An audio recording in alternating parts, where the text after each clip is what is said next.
Today, I'm going to be talking with 2-time Grammy-winning producer Illmind, who's worked with huge artists like Drake, J. Cole, Kanye West, Kendrick Lamar, Jay-Z, Eminem, and pretty much every big artist in the rap game you could think of. In today's video, he's going to be telling the story behind records like Love Yours by J. Cole, how he was able to work on Kanye West albums, telling the story behind his come up, as well as giving a ton of advice on making money as a producer. Illmind is an absolute legend in the producer community, so thank you to him for coming on. But anyways, enough yapping, let's get right into it. Yeah, so first question I wanted to ask you, how did you first start making music? So I started making music probably around high school. My dad, he played guitar, he played drums, he played bass. He was in a band. I just remember growing up, every weekend would be like music. And so one day in high school, I was just like curious enough to want to just start making beats. And that was also around the time that I really just started like listening to certain music, like a lot of rock music, a lot of hip hop, mostly hip hop, and just started messing around. And so I just never stopped since. How long do you think you were like learning how to make beats and getting better and all that before it got to the point where you were living fully off of your music? I would say probably like the real turnaround for me was 2012. But even before that, I would say probably the first like moment of like, okay, like I made enough money was probably around like 2007, 2008. So like 5-6 years into it? Yeah, I would say probably a good 5-6 years. But even in 2008, from like 08 to 2012, it was still like, I would have like $0 in my account, and then all of a sudden,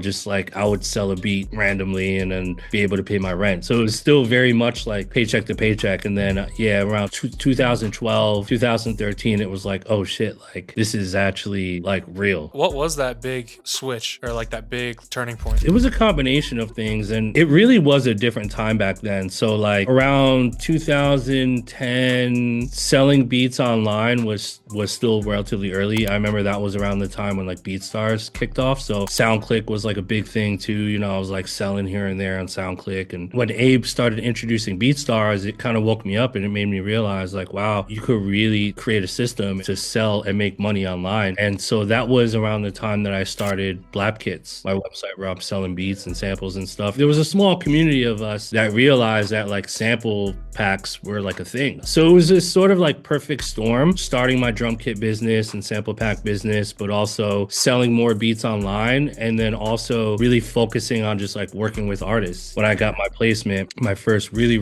big placement with Kanye in 2012, I ended up producing the Cruel Summer album. And at that point, it was almost, impossible to get on a Kanye album. It was like being around that environment was super inspiring, and just like watching Kanye change the game. Literally, it was really great to be a small part of that. And then so I ended up getting on that Good Music album in 2012, and that like completely flipped my world upside down. Oh, yeah. So how did you actually get that Kanye placement? I wanted to ask that. The Kanye placement I could probably trace back to probably 2007. I was working with this group that was really big back then called Little Brother, and it was these two rappers from North Carolina, and their main producer was Ninth Wonder. I remember we used to send each other beats back and forth. I ended up producing for his group. Through doing that, I met one of their producers, this guy named Crisis. Shout out to Crisis. He's like one of the illest producers of all time. Crisis introduced me to this rapper named Sky Zoo from Brooklyn. Sky Zoo and I ended up becoming really good friends. We ended up producing a lot of albums together. While I was working with Sky Zoo, I met this guy, Rhymefest, who at the time was one of Kanye's best friends, but also one of Kanye's like co-writers. And then that's how I got to Kanye. So one day, Rhymefest hit me up and he was like, yo, I'm in Hawaii with Kanye working on an album. And I'm like, oh shit, that's crazy. So completely locked in and kept focusing on making beats for Kanye. And I'm like, I'm just going to keep sending him everything. So I just kept sending him beats. Like every day I would send him beats. And eventually I landed one on that album. When do you think it's smart for a producer to quit their day job and go all in? It's such a tricky question because everyone's got their own unique circumstance. I believe that there's some type of higher power involved. My philosophy is that there's really nothing more real than the present moment. So I think that we live in this system where whatever you decide right now is your reality. Making that conscious decision of, I'm a music producer, I'm gonna hit the ground running, I'm gonna start selling beats, I'm gonna release sample packs, I'm gonna DM people, I'm gonna do all the things. If you decide to do that now, eventually the universe will sort of magically customize the people and the world around you to show you that you are becoming what you are pursuing. In terms of when to quit your day job, I mean, today is the perfect day. And I know that sounds scary and I'm not telling you to do that, but think about the future is unpredictable and the only thing real is the present moment. And as long as you just focus on the present moment day by day and you keep hitting the ground running every day, becoming what you want to become and being who you want to be, God or the universe or the high power, whatever you believe in, will start to customize that world in your favor. Do you think that it was easier to make a living off of music back when you were getting started, or do you think it's easier to make a living off of music right now? Today's generation, all of us right now, we lost a lot of really good things that used to happen back then, right? But we gained other things. So I think it just sort of evens out. Like, I think it's neutral. So for this next part, I kind of wanted to talk about some of the bigger records that you've gotten. You have 2 songs on the Travis Scott and Quavo album, the Huncho Jack, whatever. And I fucking love that song. So I wanted to find out how you got on that Travis Scott record. So Murda Beats and I did that record, and I met Murda in like 2015. 16, he just DM'd me and we just started working together. That was around the time where he was really just heavy working with Migos. We just ended up working together. It was just the right timing. That Saint, a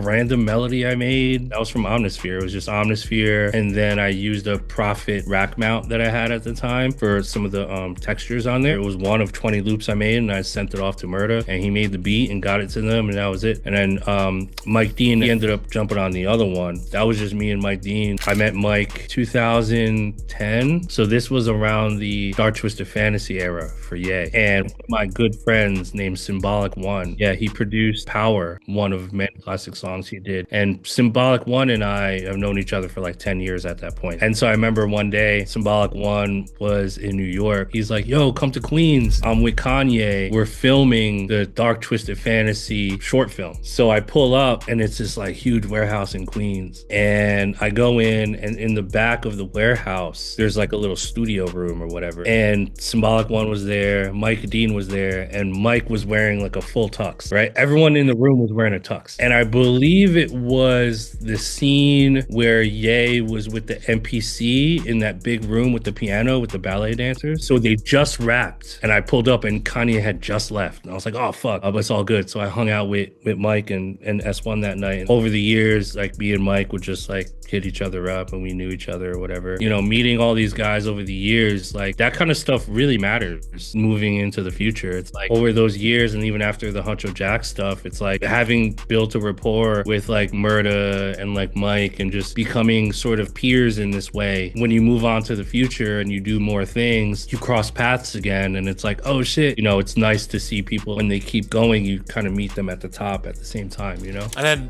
another one, the You and the Six one, I love that song. How did you get the chance to start working with Drake? So that was Boy Wonder. Like me and Wonder started following each other on Twitter in like 2012. I was always hip to his shit. Like I've always been a big fan of his. And Wonder and I started talking and we started collaborating. And that was just one of many, many beats that we collaborated on that kind of made it on the album. It was a crazy time for me. So 2014 was Forest Hills Drive.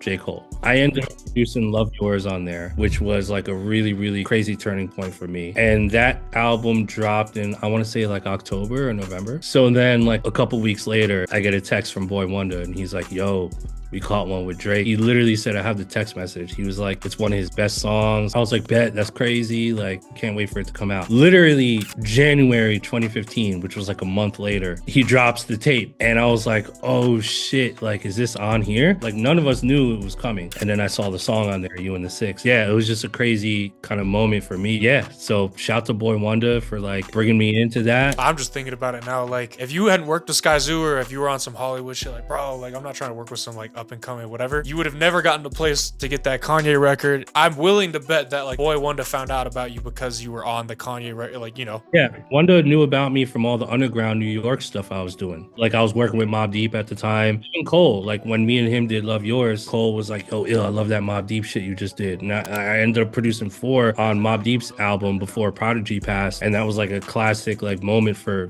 New York and for hip hop. So like, yeah, you're right. Like your catalog, people are listening. And I think when people see like kind of what you're working on and they become fans, it helps everything, you know? And then I actually definitely easily my favorite record that you've been on is Love Yours by J. Cole. So I wanted to kind of, just get the story on how that one happened. I'm sure you've probably told it a million times, but. Oh, I love telling it because it fucks me up too. Again, I got to shout my boy out, Sky Zoo. Sky Zoo and I put out an album together called Live from the Tape Deck in 2010. It ended up being like a critically acclaimed album. People really liked it. It got almost like a perfect score rating in XXL magazine. That album ended up being a project that this guy, Money Making Matt, really liked. And so Money Making Matt back then was working over at Universal Music Publishing, but he was always tight with Cole and Drake and all those guys. So 2013, I want to say, I get a random text from Money Making Matt and he's like, yo, I'm over at Dreamville now. I'm working with Cole. Send me some beats. And I almost didn't send it. I was like, this one might be a little too slow. That was like probably the last beat that I dragged, one of the last ones I put in the folder. And I was like, you know what, this might be cool. And it was the Love Yours beat. I sent it over to Matt. And then a couple days later, Matt texted me back and he was like, yo, Cole really loves this one. And then, you know, a couple months go by, I didn't really hear back. And then I'm randomly in LA. And then I got a random text from Matt and he's like, yo, Ill, what's up? What you up to? He's like, Cole wants to see you. Come to the studio house. He wants to show you the song that you did over your beat. And I was like, okay, bet. And I pull up and I walk through the living room and there's this like huge whiteboard in the living room with like all the songs, like whatever, you know, I didn't really look at it, but I was like, oh shit, that's like the whiteboard for like the album. That's crazy. And then I met Cole in person for the first time and we dapped each other and he was like, yo, Ill, this song right here, I gotta play this for you, man. I gotta play this for you. Halfway through the song, I'm listening and I'm like, wow, like this song is probably one of the most impactful like songs I've ever heard. Like I zoned out. And then he was like kind of explaining the concept of the song to me and I was like, man, that's crazy. He was also saying that like a lot of his album was sort of based around that concept of like, you know, self-love and like letting go and just like it was a new era for Cole. We ended up doing some other shit, just playing around. He's like, yo, play me some loops. So I played him some beats and then we were chopping shit up. He played me like 10 beats from vinyls that like were never on the album. And he was like, yeah, I'm gonna record this one. It was just banger after banger. We were just zoning out. And yeah, shout to my boy Matt. And also shout to Cardiac and Critical for doing the pianos on there. I feel like that's one of those perfect records where it's like, because I feel like a lot of those like slower records where they're talking about meaningful stuff is like, it's just like a deep album cut. Yeah, and it's an impact record and people don't think it's a hit, but I mean, it's 4 times platinum. You know what I mean? As a single. The streaming on it is crazy. Like it's one of those songs that like, I don't have to produce anything for the rest of my life. And like my publishing is straight just from that one song. What's your favorite major artist that you've worked with and what did you learn from working with them? Man, that's such a tough one because every session that I've had so far in my life has been either like a big learning experience or had a blast or just something I took away that just felt incredible. You know what? I'm gonna go back and I'm gonna say working with Ryan Leslie was a life changer for me. He made a really big impact in my life that I don't think he realizes. For those who don't know who Ryan Leslie is, he was like legendary R&B artist, songwriter, producer. He debatably started the first ever, you know, like YouTube beat cook-up. Yeah, with the one where he orders the trumpet to the house. And he orders the trumpet, like insane. So between the years of 2013 and 2017, I was working with Ryan a lot. Aside from that, just being in the studio with him, he taught me about emotion and also how to separate being creative and being technical. And it made me realize that when you're creating music, the technical side of things don't matter at all. What we're doing is we're channeling this like higher, unforeseen, magical energy from somewhere. And we're just trying to write words, create melodies that stick, and create things that are sonically pleasing for the world. And then later on, you do all the technical shit. After we create like a song, it's like, okay, cool, let's redo the drums, let's put a guitar instead of a piano, let's put a synth here. So having that experience with him really taught me the art of writing a good song. What is the craziest story you have of how a record came together? I got one. We'll do a sample kit one. Okay, here we go. Here's the story, and it's a positive too. Like, this is not like I'm shitting on anyone, and I have no bad blood with anyone. It actually like worked out for the better. Around 2010, 11, 12, I was doing a lot of like beat tapes and remixes and stuff that I would like upload on SoundCloud, and that was also obviously around the time where I was like releasing sample packs and drum kits and stuff like that. There was this tape that I released called Boom Trap Volume 2. I also released that beat tape as like a downloadable drum kit. Fast forward to Kendrick Lamar drops an album called Damn. I remember I was living in Brooklyn at the time, and I'm driving around listening to the album. Every track is crazy. And the next song comes on named God. And I hear the synths. You know that synth line in God. So I'm like, holy shit, that's my synth. It was part of Boom Trap Volume 2. So I'm like, oh shit, that's my shit. I guess I'm on this album. So I call Soundwave. Yo, I don't know if y'all know, but the synth on God is my loop. So he was like, oh shit, okay, cool. He was like, yeah, that was my man,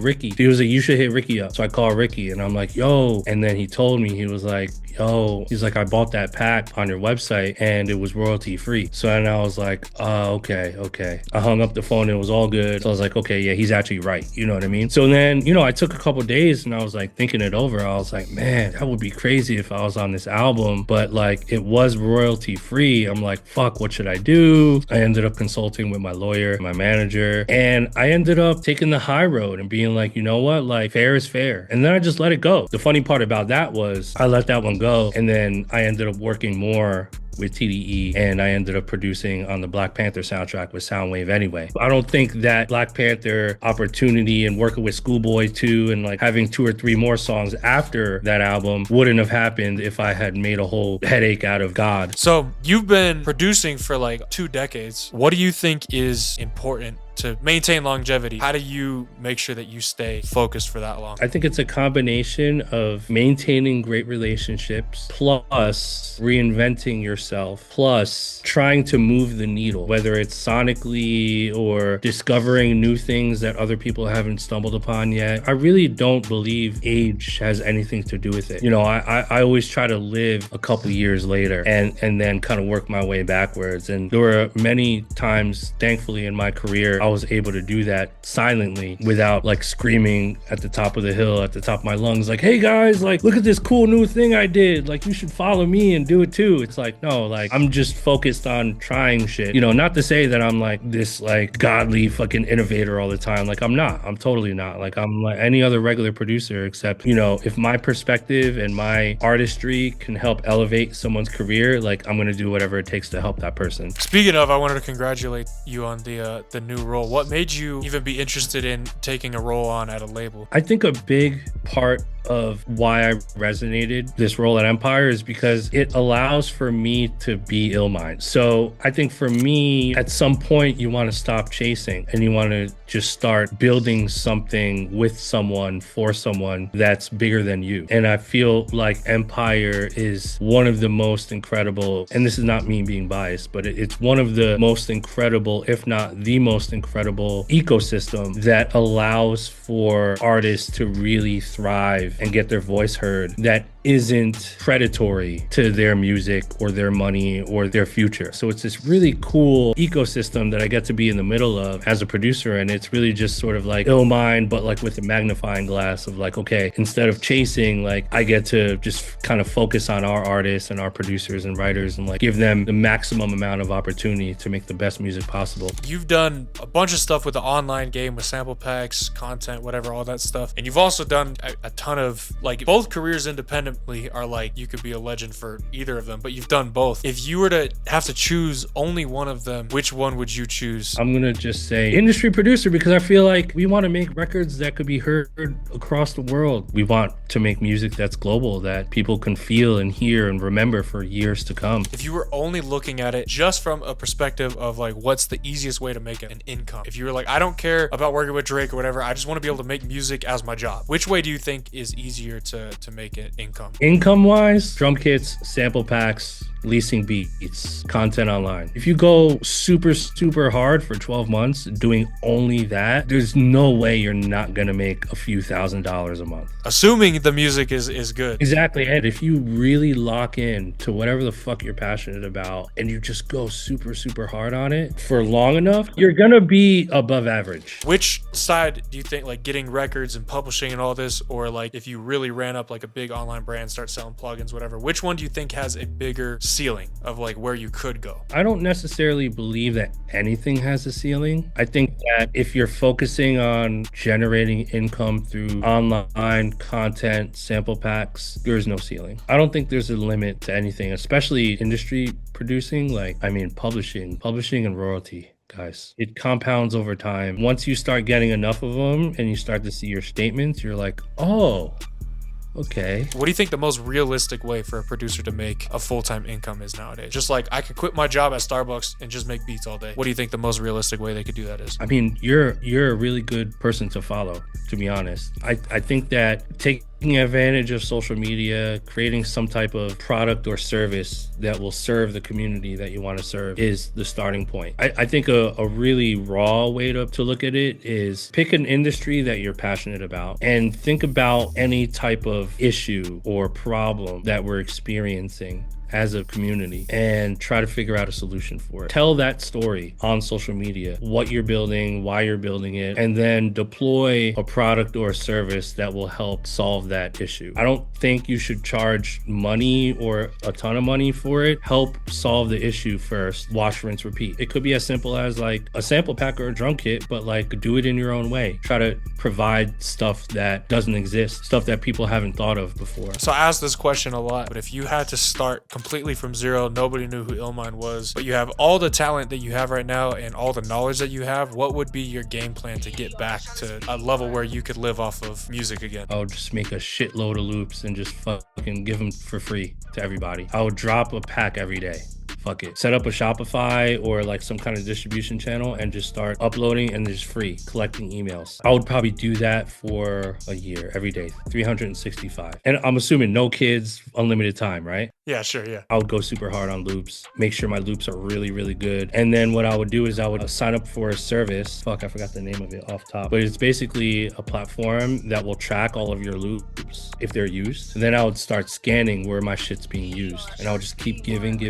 And then eventually, maybe after a year or a year and a half, I would start selling them just to start generating a little bit of income. But at that point, my loops are everywhere. And then from there, I would make my next move. What are the biggest mistakes you see producers making that keep them from earning money with their music? Charging too much too early. You got to build up that trust. Build up that trust. Trust gonna cost money. It's gonna cost you money that you're not gonna earn. Over deliver on service and under ask what you want in return. You want to be the person that people go to that can deliver easily, can deliver on time, and can deliver with no headaches. How important do you think it is for producers to travel to major cities like Miami, LA, Atlanta, New York, or whatever to make connections in person? Oh man, in person is everything. In person will change your life. Go to the major cities, meet up in person, like all that stuff matters 100%. Real quick, while we're on the topic of working in person and networking, meeting people face to face as a producer, I've been running these producer camps where I bring about 15-20 of my subscribers, up and coming producers, into a mansion in one of these big cities, and then I bring out every single big industry producer, songwriter, A&R artist that I know in that city to the house to cook up with everyone, make music, and make connections face to face. So if you want to come to my next one in Atlanta, which is aiming to be at September, click the first link in the description down below and I'll have a submission form for that. We're going to be going through all those. But anyways, let's wrap up this interview. I don't know if you're still doing them, but for a long time you were doing like the Pass the Aux events. And I know my best friend Jacob said he actually got his like first placement with you after like meeting you in one of those events like years before. And then was it the Russ record that you guys did? I think it was that one, right? Yeah. So yeah, talk a little bit of like, what are those Pass the Aux events and what were those like? Yeah. So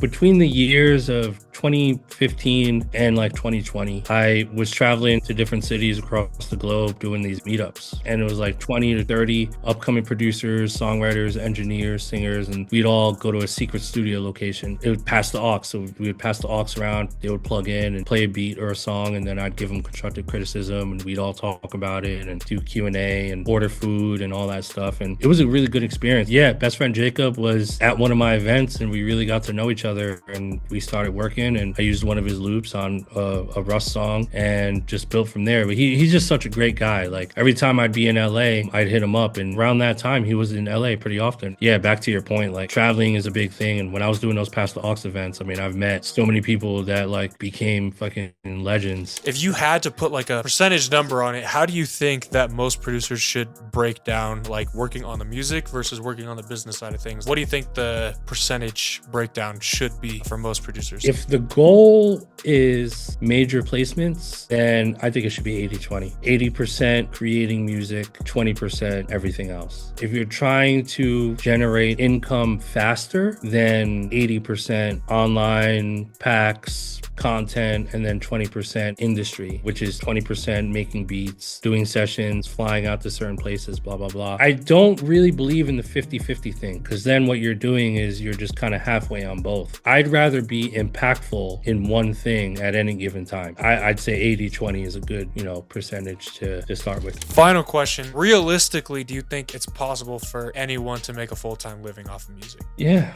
I do. I think the first question you want to ask yourself is why? Why do you want to be a musician? Why do you want to be a rapper? Why do you want to be a producer? And just keep asking yourself why. You'd be surprised what you find out. And then if you have a big enough chip on your shoulder to really want to do that thing, you should probably go do that thing. Perfect way to end this one off. I appreciate you for coming on, man. Hell yeah. Shout to Kavi. This guy sends me loops relentlessly, and we've caught some. I don't want to talk too early, but he's catching something every week, and there's a reason, because he's one of the best out here. So shout to Kavi. Shout to the whole community. Let's keep innovating. Let's keep making cool shit. We all gotta just help each other out. So shout to the whole producer community. Thank you for making it to the end of this one. Quick reminder, if you want to come to my Atlanta camp, first link in the description. And I hope you guys enjoyed the video, but I'll catch you in the next one. Peace.